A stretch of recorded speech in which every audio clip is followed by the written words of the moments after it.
আলিপুরদুয়ার জেলার মাদারিহাট বীরপাড়া ব্লকের ডিমডিমা চা বাগানের বসবাসরত ফিরোজা খাতুনের মেয়ে ফারিদা খাতুন আজও ভুগছে এক ভয়াবহ দুর্ঘটনার পরিণতিতে। জন্মের মাত্র 2 মাস 7 দিনের মাথায় এক মর্মান্তিক অগ্নিকাণ্ডে গুরুতরভাবে আহত হয় ছোট্ট ফারিদা। প্রয়োজনীয় চিকিৎসার অভাবে আজও স্বাভাবিক জীবনে ফিরে আসতে পারেনি ফারিদা। সে হাঁটতে পারে না, কথা বলতে পারে না, এমনকি চোখেও দেখতে পারে না। এমনকি একই সময় দুর্ভাগ্যজনকভাবে ফারিদার বাবা তাদের ছেড়ে অন্য মহিলার সঙ্গে পালিয়ে যান।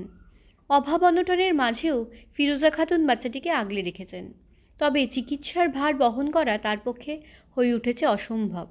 তাই তিনি তার সন্তানের চিকিৎসার জন্য সমাজের সহৃদয় ব্যক্তিদের ও বিভিন্ন সংস্থার কাছে সাহায্যের আবেদন করেছেন। কোনো ব্যক্তি বা কোনো সংস্থা মানে যদি থাকে, তাহলে কোনো সহযোগিতা যদি করেন, তাহলে আমি একটু উপকৃত হব। আচ্ছা, এই বাচ্চাটা কি হাঁটাচলাও করতে পারে না? না, মানে সারাদিন শুয়ে থাকে? সারাদিন শুয়ে থাকে।